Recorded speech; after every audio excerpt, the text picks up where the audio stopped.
another short flow. Today's sequence is all about ankle mobility and recovery. So for the session today, if you have available a rolling pin or a massage roller, that would be handy, and a golf ball or these massage balls are also quite handy too. Other than that, you just need some space on the floor, and come and join me in Tadasana whenever you're ready. So just standing with your feet hip distance apart, we're going to begin by churning the ankles. So there's two ways of doing this.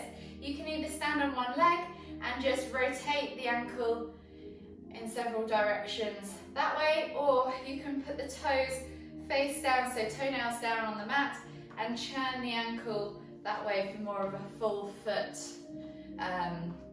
coverage, if you like, because you're getting the toes involved, the ankles involved, and all the kind of bits of the foot around that too. So just do maybe 10 rotations on one foot, and then when you've done that, do 10 rotations on the other, whichever way you want. So I might just rotate this one this way. So if you rotate it this way, you can also change the direction. Might be quite hard at first to figure that out. Do a couple of rotations in each direction. Really get the synovial fluids working within those joints. Start to loosen up and mobilise the ankle joint. Cool.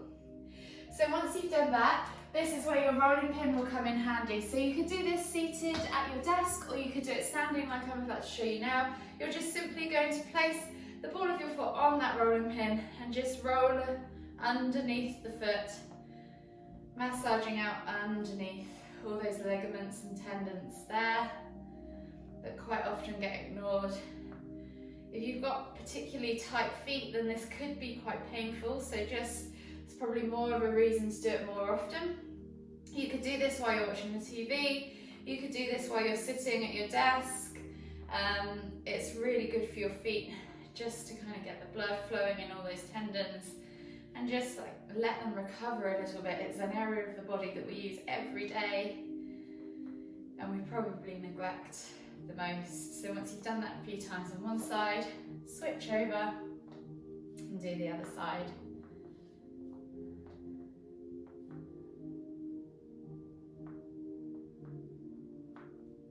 And just work from heel to toe, massaging, and you can increase the pressure by putting more weight through the leg, or take the pressure off by reducing the weight that goes through that leg and switch it over to the other side. So when you've done a similar amount of rolls on each side, if you have a ball, if you didn't have a rolling pin and you had a ball, you could always use a ball under the foot as well for the same purpose, whichever one you like. The spikier ones give a kind of funny feeling, but are quite nice as well. So the next thing we're going to do is work on the stability of the ankles. So we're going to do that with a simple heel lift. You could use a block if you wanted to, or you could just do it simply flat on the floor. You're literally just going to stand with your feet hip distance apart, lift the heels off the floor, come up onto the toes, hold, and then come back down. So if you were to do this on a block or staircase, you could drop the heels so you get a bigger stretch in the back of the calves, rise up onto the toes, and come back down. So whichever way you're comfortable in doing, we're just simply going to do 10 of those lifts. So you're just going to inhale to lift, exhale to lower, inhale to lift, exhale to lower. So when you lower, try and lower with control. So that's 3, 4, 5, 6, 7, 8, 9, 10, and relax. From here we're just going to do a calf stretch. So you're going to step one foot in front of the other, just like you would a lunge, and try and keep the heel down towards the floor, so you're stretching out the back of that calf. You could do this using a wall if you wanted to, pressing against the wall, pushing that heel down towards the ground, really stretching through there. Just hold for 5, 4, 3, 2, 1. 1, and then we're going to dip the knee in. So the heel lifts slightly and the knee dips, and you'll feel the stretch transfer sort of in and around the front of the ankle. Hold for 5, 4, 3, 2, 1, and then switch sides. So make sure you do all of these exercises both times on each side. So find that lunge position, push that heel down towards the ground, open up that calf, really stretch through the back of the leg. Hold for 5, 4, 3, 2, 1, then dip that knee in and hold for 5, 4, 3, 2, 1. Step back to Tadasana.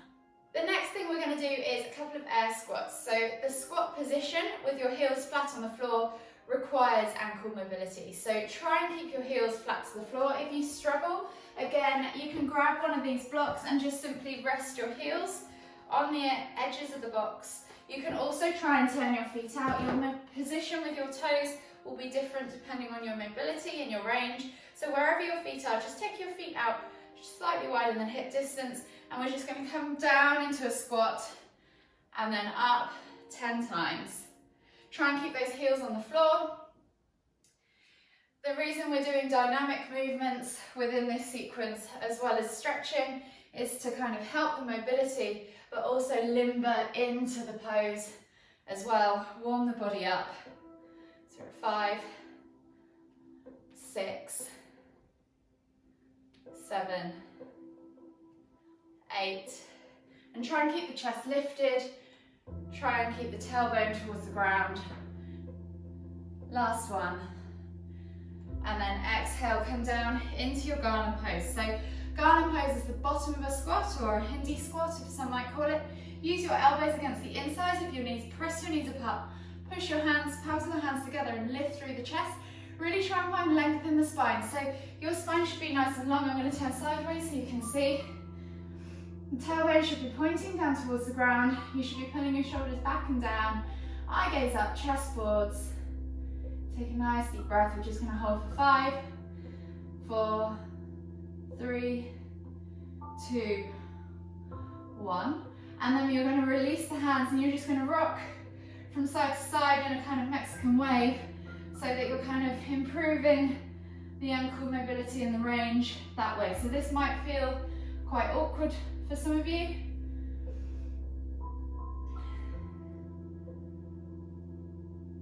Just do a couple of waves, maybe 5 each side. So I'm going to do one more left and one more right. And then I'm going to plant the hands on the floor and we're going to come up into down facing dog. So take the hands to the front of the mat, back, feet go to the back of the mat, press back into down facing dog, press the heels towards the floor, open up the shoulders, press a few times through the shoulders, and then we're just going to pedal the feet, opening up those calves and those hamstrings. So ankle mobility includes the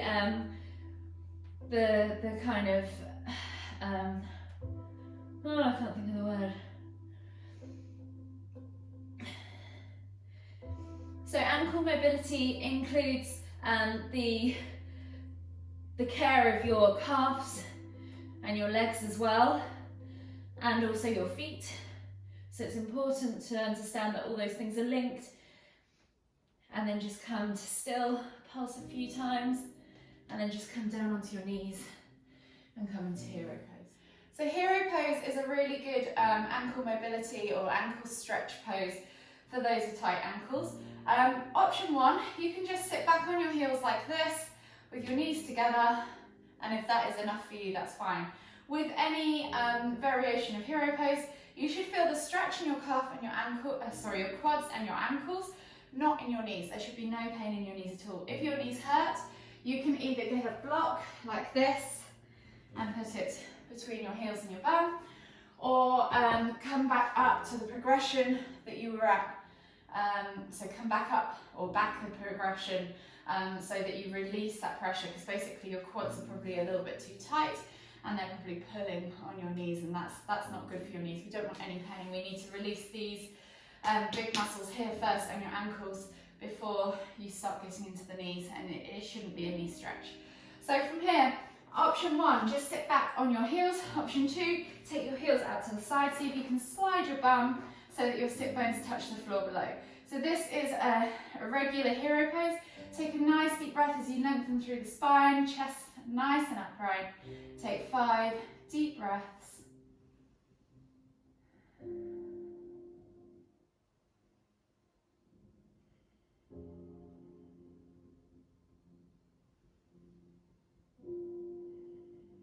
Last deep breath all the way in, and then slowly come back up.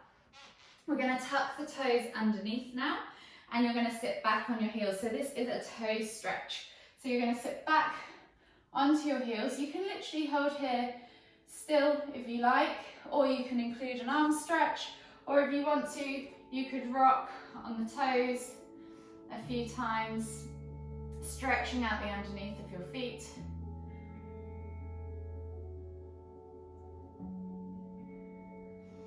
And then maybe just take 3 breaths to relax.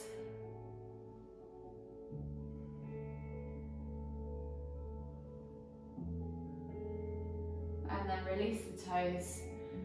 Just give them a little wiggle if you want to, and come back into hero pose. So wherever that hero pose worked for you, find that position. Shuffle further forwards to the front of your mat if you like to. And we're just going to recline the hero to finish. So you're going to come all the way back, if you're comfortable, right all the way back onto your mats. If you want to, you can put a cushion behind you, and just take a further 10 breaths here to finish.